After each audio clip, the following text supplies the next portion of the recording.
Imagine you had a ring that would make you invisible. What would you do if you ever put it on? In The Ring of Gyges, the character Glaucon presents the argument that justice is a contract form because to do wrong is desirable and to suffer wrong is undesirable. And, naturally, with a society of inherently selfish beings, a contract has to be made. He claims that no man would ever submit to a contract if he could resist. He questions whether or not the people are committed to justice or to follow the rules out of fear. Glaucon argues that people do not follow justice because they are good, but out of fear of punishment. However, this argument suggests that without a justice system, there can be no ethics or moral values. In my opinion, it creates a cycle. I can understand how it gets kind of fishy, and you can clearly see through the holes of my argument, but hear me out. It implies that before the justice system, people had no morals. They constantly stole from each other, and if someone stole from you, they could kill you because there weren't any punishments. So, following that logic, no contract would have ever been made, because people would only think in their self-interest. Not even a set of pseudo-morals existed. People only thought about themselves. Now, I can see where a social contract could be thought as someone's self-interest. It makes someone unable to steal from you without having punishment. But that also takes the freedom away from you to steal from someone else, which is why I think inherently selfish beings would never put up with something like that.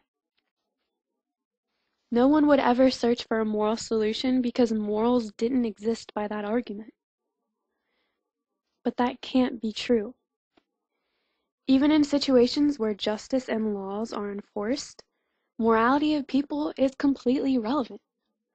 Take, for example, in Nazi Germany.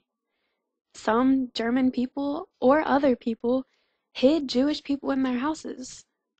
It wasn't legal, and it probably instilled a lot of fear into people, but they did it anyway because it was the right moral thing to do. There's a commonly accepted idiom, crime does not pay, that isn't exactly true. Crime does pay. What doesn't pay is when the justice system is put into effect, and getting caught can lead to consequences. Socrates believed that people can act immorally, but they do so unintentionally. He believes that people are naturally good, and if given the choice will opt to do the right thing. However, if crime does not pay and there were no worries of getting caught, why would you commit the crime? From Socrates' point of view, it's because people hold moral values higher than selfish needs. People are inherently good but also human, so naturally they're gonna make mistakes. But if you ask my opinion, people are not inherently good or evil, selfish or unselfish. When born, they're almost a clean slate and raised to be a product of their society, family, friends, and experiences. They have a little bit of blueprint in themselves, which we would call emotions. Good and evil are human social constructs and highly contextual. What is considered good in one culture could be considered evil in another.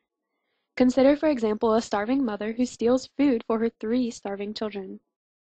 Some could argue that this is immoral, but what about the well-off family down the street that would never put up a dime to help the needy, even to save their lives? Since the definition of good or evil is contextual, how could someone ever say if humans are born good or evil?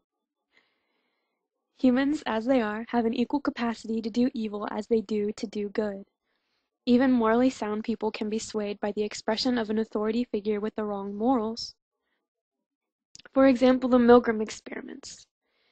For the experiments, a teacher asked questions to a learner who received electrical shocks if they got the answer wrong.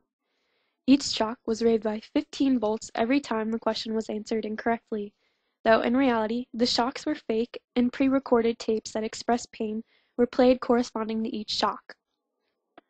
Outside of the experiment, people predicted only 4% of the teachers would administer the shock of 300 volts, but nearly 65% of them did. Even one of the men started laughing when he heard the person crying out in pain from the electrical shocks. After reflecting on what they had done, most people were remorseful and resentful that they had failed their own morals. I think that's proof that this does not mean they did not have a moral upbringing or beliefs and values. It just further shows that morals are guided and influenced greatly by authority figures and surroundings in general.